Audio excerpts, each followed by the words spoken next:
Along with the fairly solid Asterian's Book of Hungers, we also got the Fall of Netheril. Netheril's Fall. Netheril's Fall. It's called Netheril's Fall. A new adventure sourcebook that was part of the weird D&D Beyond DLC thing that they're doing. So I thought we'd go over that one as well. There's no player options in this one, sort of. There's some magic items. We can look at those. It's mostly an adventure book or a sourcebook, which is fun because Netheril, for those of you that don't know, is an ancient kingdom made up of floating cities. Netheril was a specific city, and they messed up rather badly, caused the god of magic at the time to get involved and sacrifice themselves, which is why we now have Mistra instead of not Mithil, Mistral, maybe. Very similar names. Anyway, that all went very badly, and as a result, there are no spells greater than 9th tier now. So, shout out to them for helping to bridge the caster martial divide, I guess. Anyway, should we look at the book? We'll kick off with the lovely cover art here. This is a time-traveling book. I love some time travel. I do. I mock one of my friends in my D&D group for always involving time travel in his stuff, but I do also love it. Anyway, the book is split into 4 chapters, but it's not really 4 chapters, it's kind of 7, because you've also got the introduction and the 2 appendixes, the appendici, I can't decide if I'm really overtired or I've had enough sleep. I got 6 hours. That's something. Anyway, the introduction chapter talks you through not only how to use this supplement and the general aims of this kind of thing, but also talks about the things that happened in the general vibes of talking about the issues with class, the fact that magic was prevalent, almost too prevalent, that there was a massive divide between everything, and despite the fact that it was all kind of good for those who had money, it was not so great for everyone that did not, which is, tale as old as time. It also gives some lovely maps and artwork, which I do appreciate because it is very pretty, and I really like the fact that it includes a timeline at the end so you can go through and understand it. DR is the BC kind of thing, not BC. What are we now? I can't remember. CE, Common Era. Goodness, maybe I'm tired. Anyway, that's the introduction. I like it a lot. It's cool to have kind of a brief hit of lore along with the general timeline so that you can follow it along if you really want to. We've then got Adventuring in Netheril, which is the first chapter. It goes over, once again, some gorgeous artwork. I really do adore the art in these books. It goes over the way that things are different back then, mostly that there's a lot more magic than there would be now, to the point where you've got brooms all over the place, animated, it's very Disney, doing all the chores and things like that, and that pets were often fusions of different animals to, fancy up the place. Wizards, man, talks about not only fashion and language, but also the general fact that time travelers aren't going to be that uncommon in Netheril, because the Netherese expect a lot of magical experimentation, which means that actually, while in a lot of places you might get, harangued for clearly being from a different time period, it's not all that uncommon for that kind of thing to be a necessity or a commonplace happening.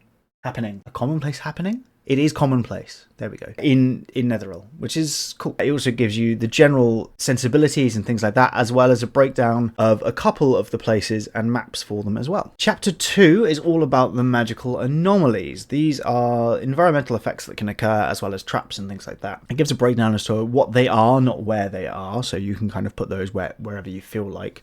And it adds on to the environmental effects part of the DMG as well. You've got things like communal telepathy zones, areas where magic is just not as good, areas where there's still chanting because of ancient rituals that were held there that just haven't stopped, even if the people have stopped, and things of that sort, along with fun gravity messing around. And then, as I said, there's some traps as well. So you can see, this one, arcane effluence, spoiled potions, broken magic items, or runoff from magical workshops can pollute waterways, creating a sludge called arcane effluence. While many low Netherese individuals recognise the effluent's peculiar violet sheen, careless high Netherese mages usually don't even know such pollution exists. One patch of arcane effluence covers a 5-foot square, and creatures within 30 feet of it can smell its acrid and unnatural scent. A creature that comes into contact with it takes 1d6 of acid damage, and the creature takes the damage again at the start of each of its turns until the effluence is scraped off or destroyed. It has a few of these, as you can see. The Wild Storm is a fun one because it's got the word wild in it, and it's got a table to roll on, and I know that people love tables. They're always fun. And then you got, some creepy plants as well. I like that some of these have multiple ratings. So the Witchbriars are deadly if you're level 1 to 4, or just kind of annoying if you're level 5 to 10. It's a nice way of putting that into perspective. Chapter 3 is Through the Time Gates. It's all about the fact that there is time travel and how that generally works. These work in a similar way to planar portals, according to it, and that while these can basically be anywhere, there is a specific one called the Fool's Needle in the Anarok Desert, which leads to the flying city of Eleanor exactly 1,839 years in the past. That means that it's always that amount of time away. So it's not in a fixed point of time, it's in a fixed distance of time from where you are. This leads to, in my opinion, some really cool ideas and inspirations for what you could do with a time gate. The idea normally with time travel is you would have a point connected to a time connected to a specific set distance back or forwards of time. I like that a lot. It also talks about the environments that you might see around them and the kind of effects that you can get from there, including things like different creatures wandering around outside of a time gate. I love the idea of having creatures like mammoths or saber-toothed tigers, or like just a forest that's filled with dinosaurs for seemingly no reason, and it turns out that there's a time gate within it that leads, 3,000 years in the past, or wherever it is that it ends up being. That's good stuff. I like it a lot. Along with the Fool's Needle, as I mentioned, and it's got a little map as well, which is nice, along with how you get up it and some adventures in it. It's also got things like the Forgotten Chamber, which is another one as well, and some other maps.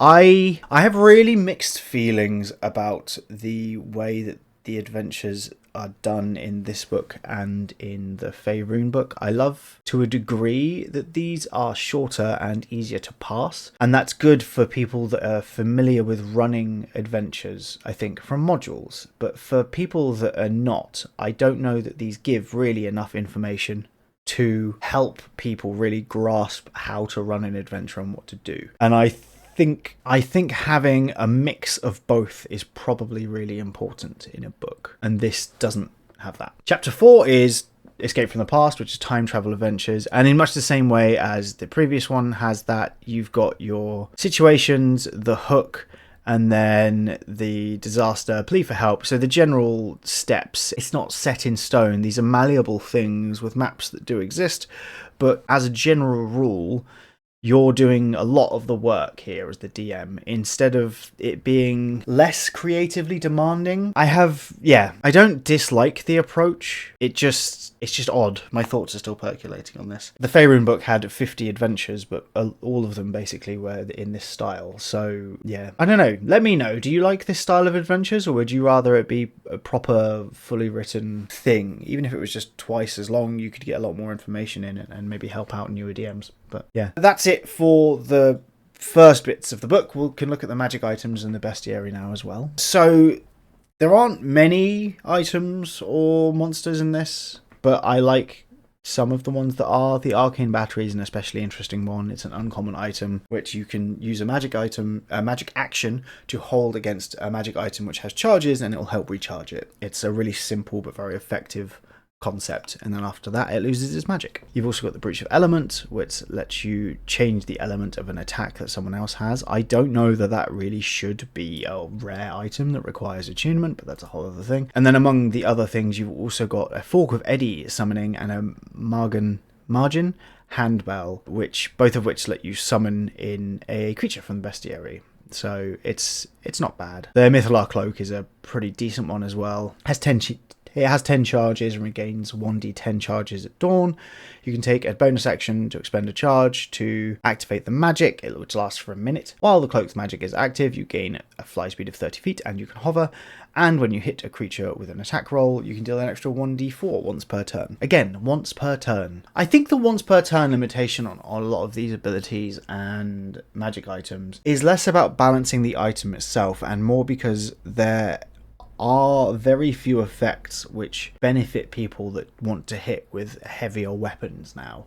generally speaking, and Colby from D4 has talked about this, your best bet to do as much damage as possible in D&D is to have as many attacks as possible and then a way to boost each individual attack. Doing this stops that being the case, which means that a rogue can get 1d4 extra damage, and so can a monk. So a rogue with 1 attack and a monk with 6, potentially, can do the same amount of damage.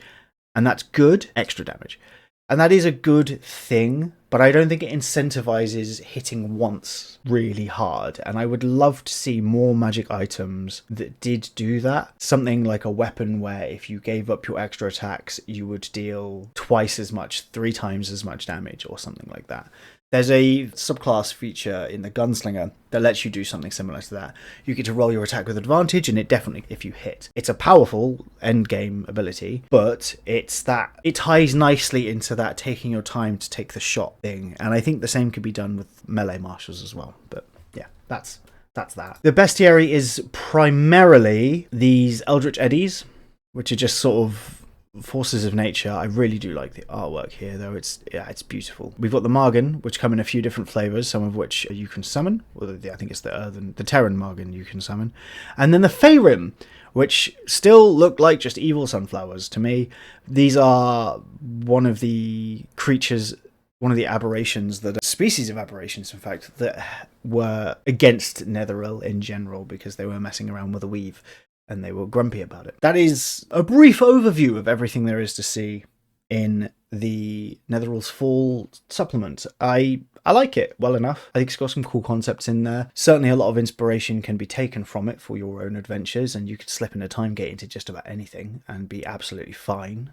And I also like the fact that it's got some new environmental effects and traps as well. And I do like that we've got Faerun stat blocks, because those are cool creatures. They get lots of spell casting, and it's just generally pretty sick. Yeah, that's it. It's solid. Again, my issue with the books is the adventures and the way that they're written. I just have mixed feelings on it. As I've said, I would love to know what you all think about these books, if you have picked them up or if you got them included with your purchase or pre-order. But that is it for today. If you enjoyed this, please like and subscribe. I do hope you have a wonderful week, and I will see you next time. Goodbye.